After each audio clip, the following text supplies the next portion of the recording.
That monumental meeting between Columbus and the Taínos Indians represented a meeting of the givers and the takers, two worldviews clashing, and we're still struggling with the same issues of greed, selfishness versus love, kindness.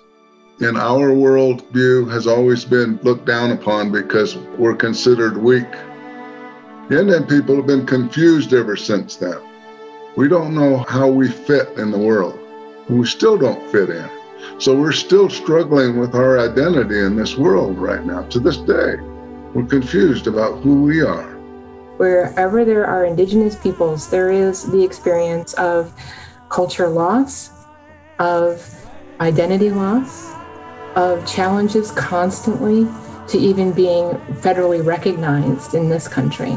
If you are interested, if you have a faith community of any kind that is interested in building relationships with indigenous people, it is so crucial to understand the 400-year journey they've already been on that contributes to trauma and genuine cultural loss, as well as environmental loss and loss of diversity.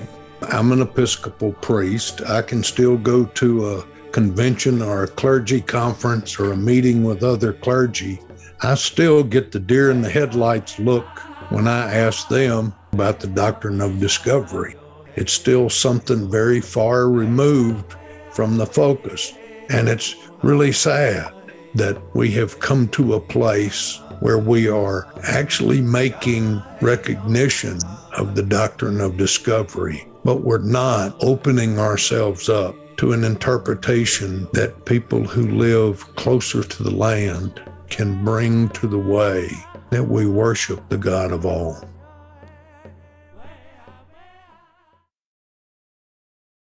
The stories of the lives of indigenous people need to be told, and they need to be heard by the church and the world. During the pandemic, we had the opportunity to interview several indigenous Episcopalians, clergy and lay, about their lives and about how they continue to be impacted by the Doctrine of Discovery.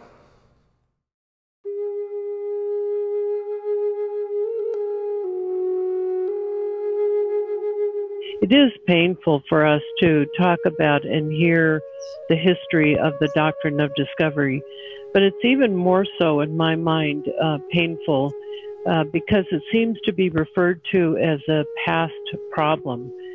And I venture to say that even though for us the Episcopal Church repudiated the Doctrine of Discovery, I think it was seen as a one and done issue.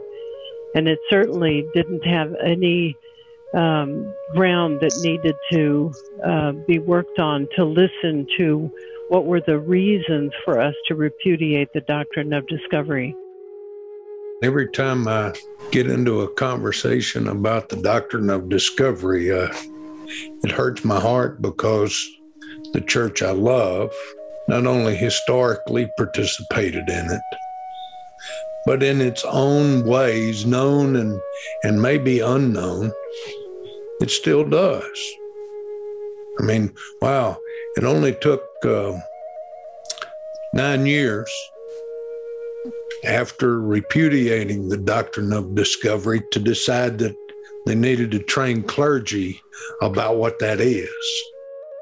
I've always been inquisitive about why things happen and discovered that the research that was done on the Holocaust survivors, which discovered trauma.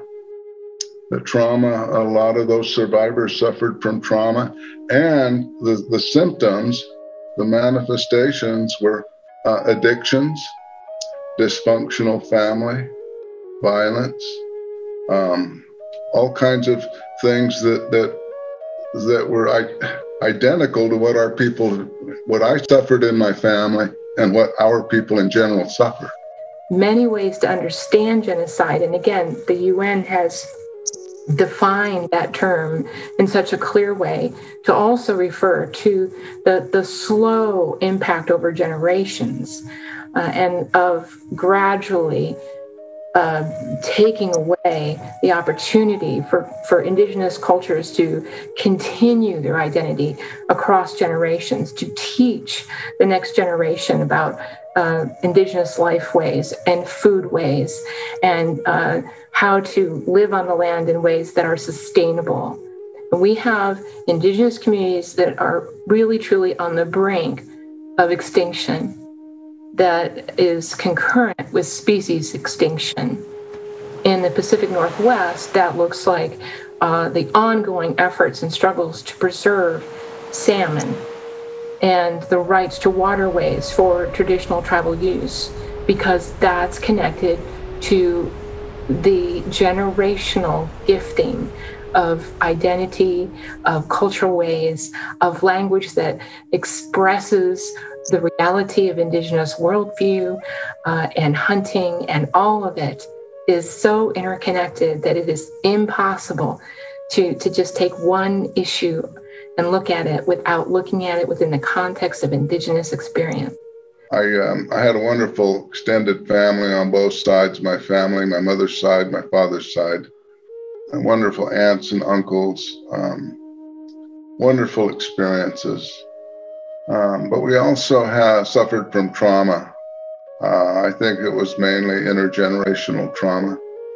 My father, he drank, for the most part socially, but during the holidays he would overdo it, and we would have some conflict in the home.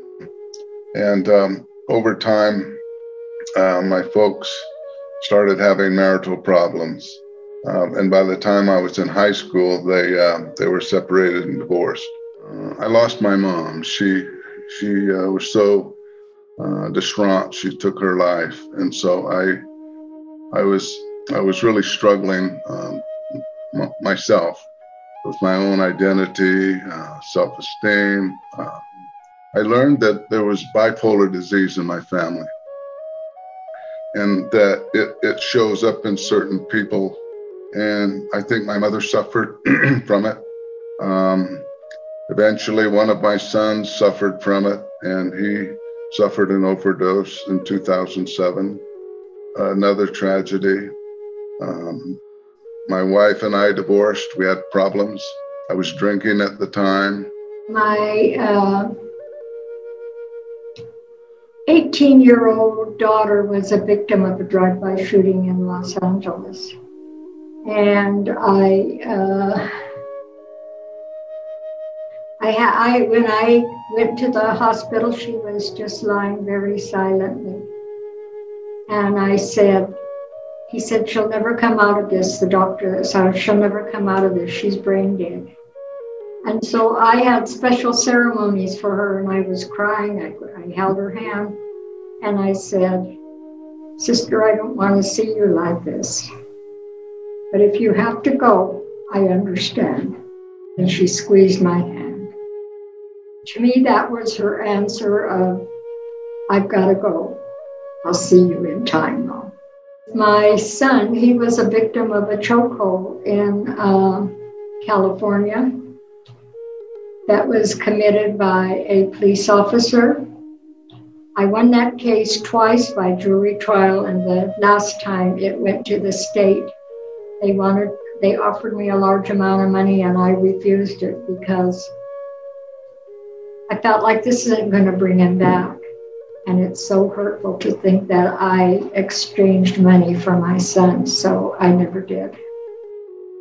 But if it wasn't for my faith, I'm not sure how I would have come through it. I've had two sisters die. My youngest sister, Beverly, died in 2016. She had an enlarged heart. She never knew about it. She worked in Minneapolis for a catering company, and she went and took a bathroom break and never came back. And they went in, they checked on her, and by then she was gone. Her heart just stopped. And then my sister Karen, next to me in age, died December of 2020. The coronavirus got her. So I don't much like the coronavirus. I don't think anybody does. But in between there, I had two sons, Larry and Calvin Peacock. They died together in a car accident in 1994.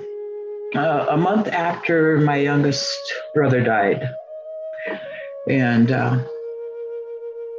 most recently, last year, my husband Dean died April 9th of 2020. Thinking about my life and the people who have died within my family, I'm still blessed.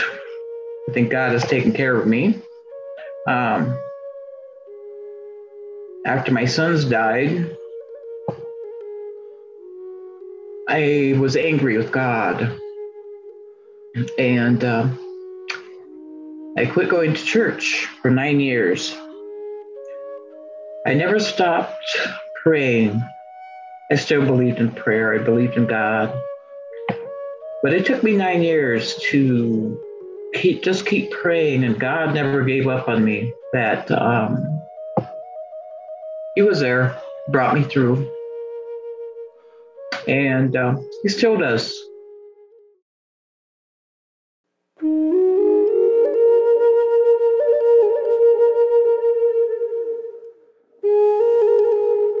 I grew up in a small village in Alaska. When I was a young teenager, I was sent to a boarding school, hundreds of miles from my home. I remember it took 4 different airplanes for me to get from my home to this small island far, far away.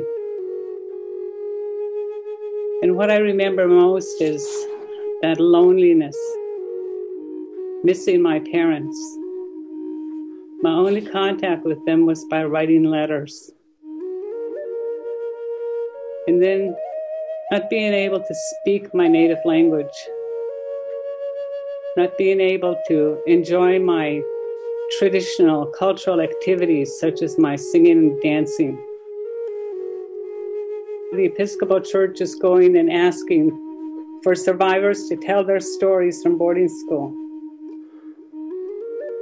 As you do that, remember that that individual is going to tell you a story that happened 70 years ago.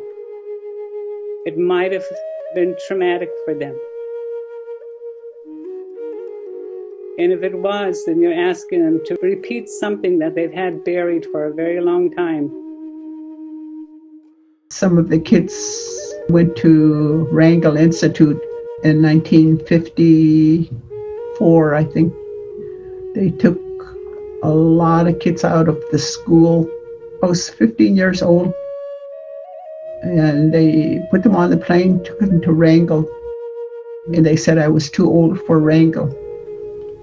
So, and so I just stayed home and cried. And the world was over for me. And when the kids went away, they put a tag on their clothing and with their name on there. Then when they got to Wrangell, they had numbers.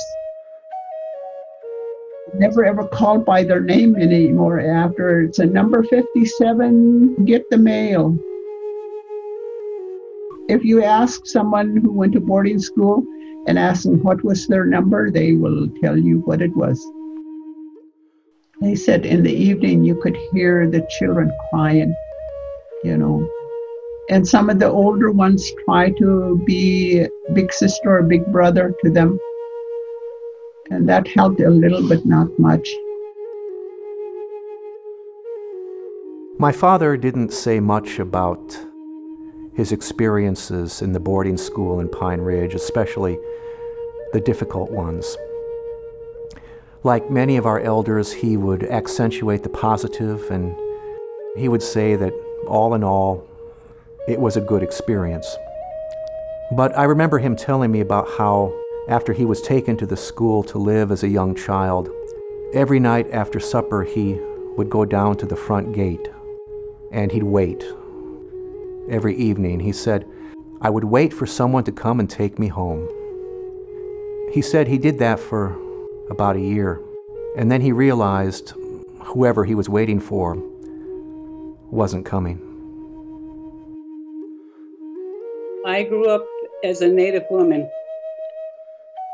with the words, boarding school, assimilation, genocide, hearing about kill the Indian, save the man.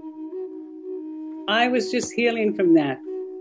And then to hear now all this that's going on about all the grave sites, I don't know what to think. I'm angry again, all over.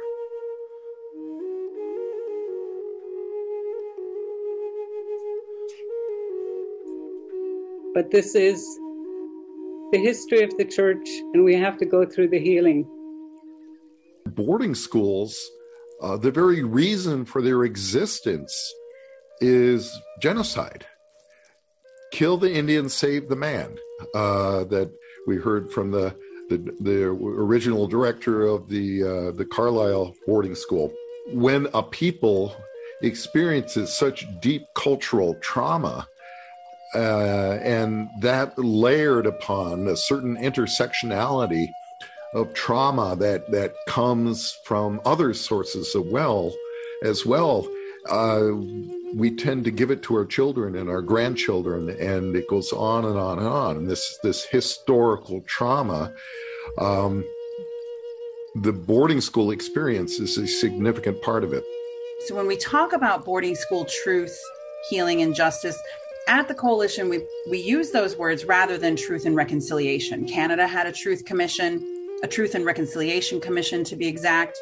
And we see there are still issues with relationship between those Indigenous peoples and the colonial government that has been imposed on them for centuries. What we have been hearing from survivors and descendants when they reach out to us at the Coalition, or when we go in to visit in their communities, is a lot of deep spiritual pain. And in fact, a lot of anger that is being expressed towards the church.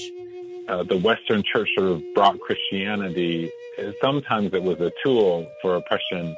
And even if it wasn't, they didn't think of our own, how we would adopt it into our own culture and what that would look like. And instead, they sort of pushed on this white Jesus for all of us. And they didn't think about giving us a Jesus that looked like us. Or if we expressed that, they didn't like that, right?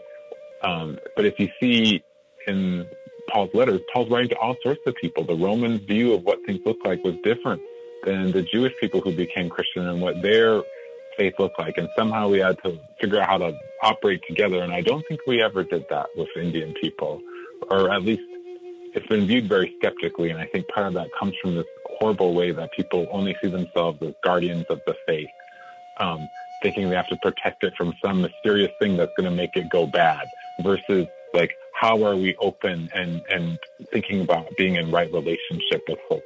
When I got to seminary in 1995, there was an event.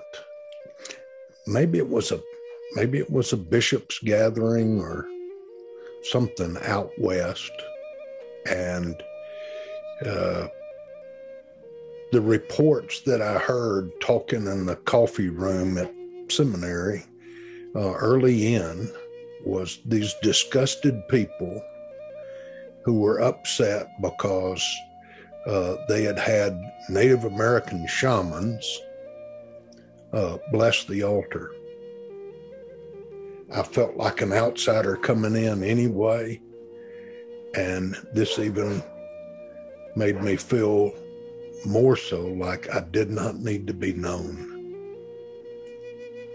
This wasn't 70 years ago. This was 26 years ago in this church, in a seminary.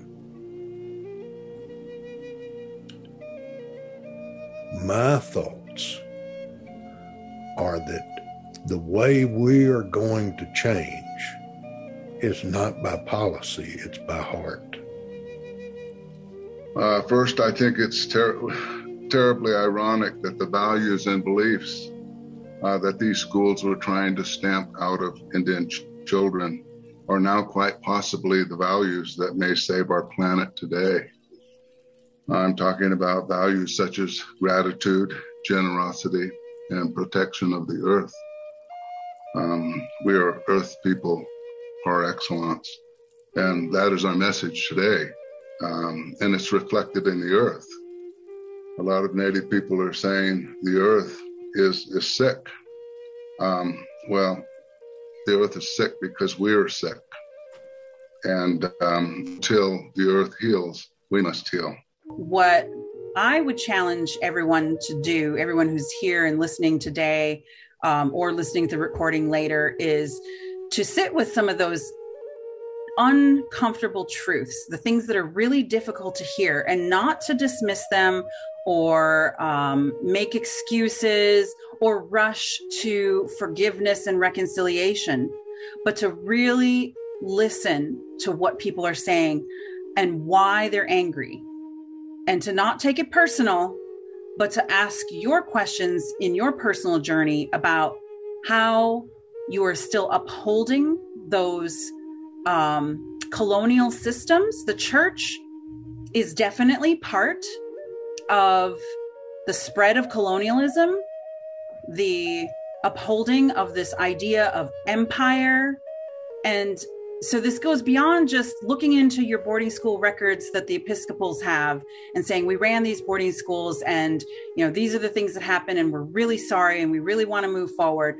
But to take it a step further and say, we are here to dismantle systems of white supremacy and racism. And we're going to start by acknowledging the genocidal schools that we ran. It's also worth mentioning that within white cultural traditions, the idea of boarding school, even the most fancy, highfalutin boarding school that you think of the traditions in England and like that, a lot of the philosophy is still the same. We want to break down the student and then reform them. And maybe that's culturally acceptable in certain white cultures, but in indigenous cultures, that's unthinkable. We can't imagine. The absolute worst thing to do is to remove someone from their family. Now, the great-great-grandchildren, and even more greats, as they carry the weight from their ancestors, they're experiencing their own traumas. That's a lot to carry. We owe it to them to expose our hearts and to begin to heal, and to let the sunshine and the fresh air into our hearts to heal, and to heal the pain of our ancestors. This is how we begin to heal historical trauma. The idea of dying alone is so unthinkable to us. The idea of a child having to die alone is even more so. So the idea of bringing these children home really must be part of this discussion. Whenever possible, we must do that, both for the sake of the souls of those children who may or may not have crossed over, but for the sake of the souls of the survivors and the descendants. This is imperative. So regardless of what discussions on reparations will come, and they will come and they must come, this has to be a part of it.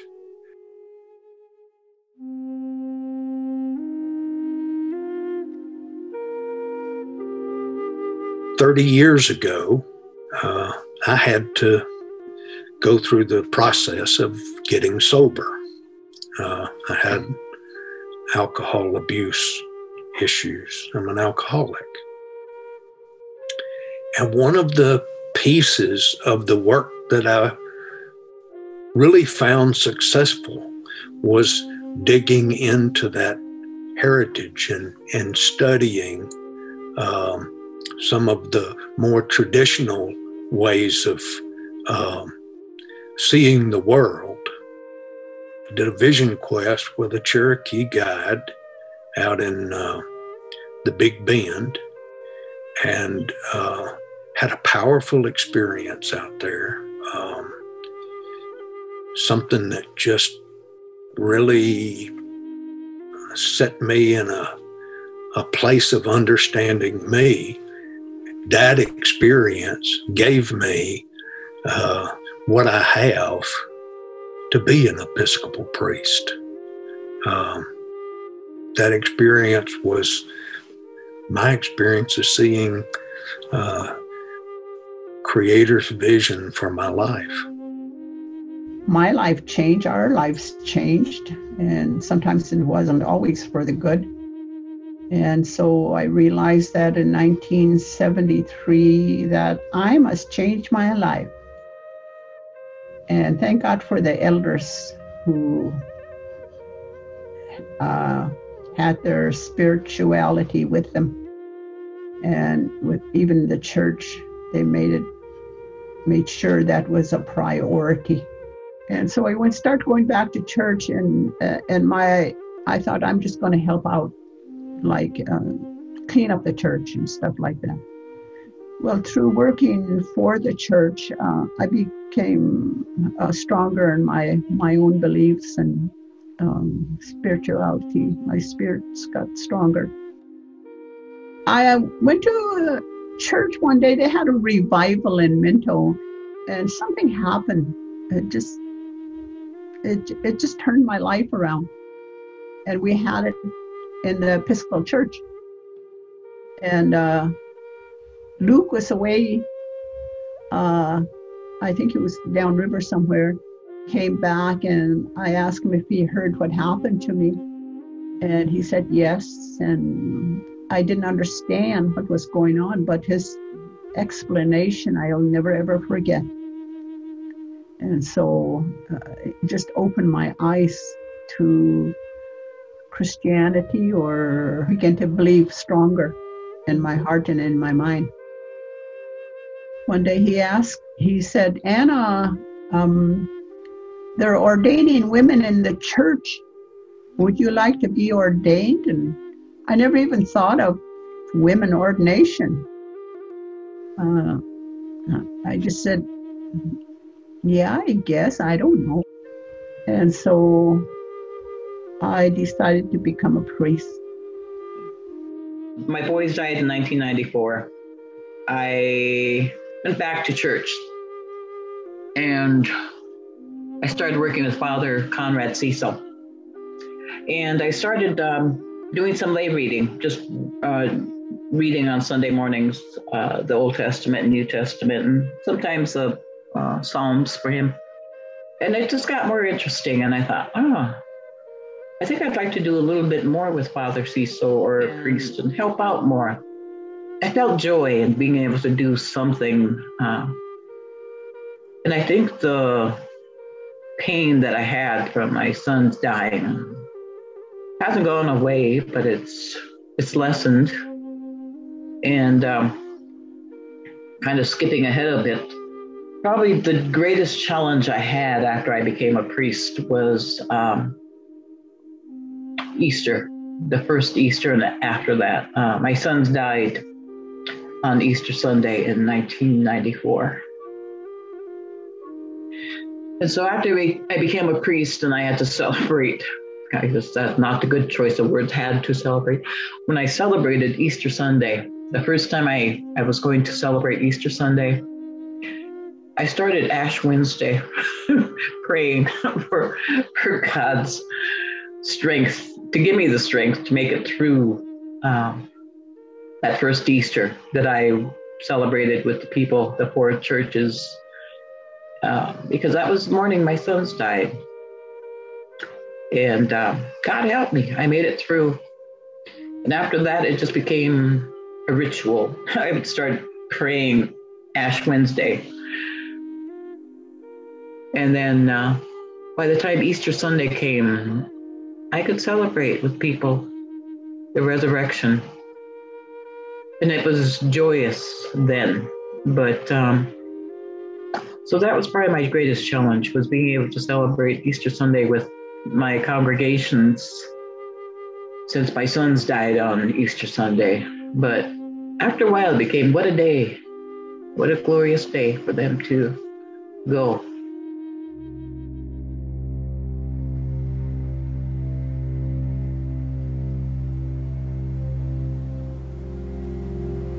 We were always told by the old people that this is a spiritual world, first and foremost. And it just happens to be operating in a physical world. But it does not always come forth. You can't see the happenings of the spirit world. But it is happening. It is part of this world. It's an integral part of this world. You have to stay open to understand and see that, make that connection. And when you do, oh boy, God the Father, Jesus Christ becomes real in so many ways, and prayers become powerful. What makes a prayer powerful is the faith behind it. And the old people knew that. The thing that brings me the most joy is when I'm standing out in the middle of creation, recognizing that there is so much more going on than my head can even hold.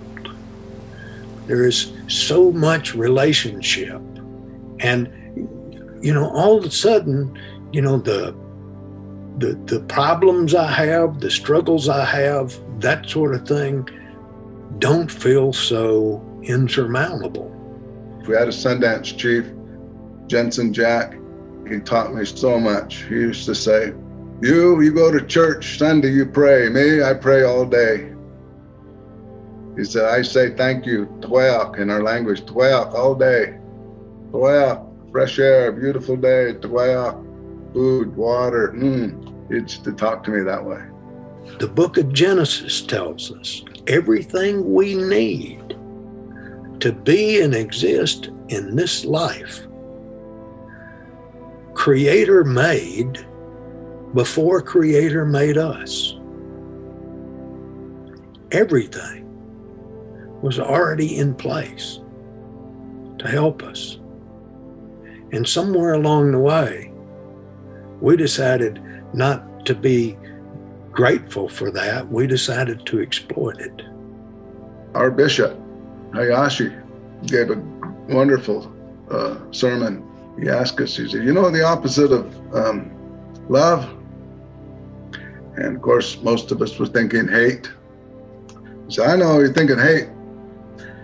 He said, but he said, think about it. When you love, you want to give. You want to share. And if you don't love, what do? And then all of a sudden I sat up, whoa, that's right. We take. We take. Instead of give, we take. We rob, we thieve. We're selfish. That's the opposite of love. Greed and selfishness. There is so much focus on this Anglican ethos. So much focus on that, and yet there is such room for learning and growth and development if we could learn to accept that there are other ways of seeing the same story that even make it more powerful. It wasn't hard for our Native people to become Episcopalians because they were already strong spiritually. For instance, we in our Native tradition, we burn food. We burn like when someone dies and stuff like that. Then I start reading the Bible, and then I learn about the overpass when the angels came and put a blood by the door. And I thought, oh, wow. You know what? When someone dies or whatever, we put fish tail over the door. It keeps the family healthy. That was our way of believing the overpass. People don't do that too much anymore because, they learn way back then that our ways were not good, they tell us. Our worldview has always been looked down upon because we're considered weak. Columbus's interpretation of those Taínos' kindness and love was, oh, they're weak. We can take advantage of them. They have gold, they have mineral, they have food. We can take advantage of all those things. Indian people have been confused ever since then. We don't know how we fit in the world. It's always like we've been non-fitters ever since. We still don't fit in. We don't make good businessmen, managers, or corporate leaders, because that's not our culture. That's not who we are. So we're still struggling with our identity in this world right now, to this day. We're confused about who we are. I say if we look deeply into our soul, we find out who we are, we can make a great contribution to this world.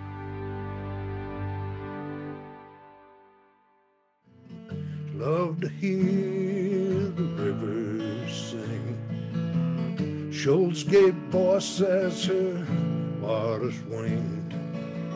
She didn't know wrong, not one little thing. To live on the land where her ancestors dreamed.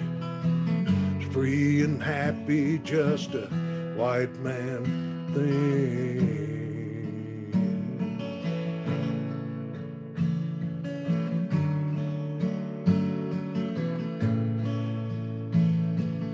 Didn't understand shiny buttons came.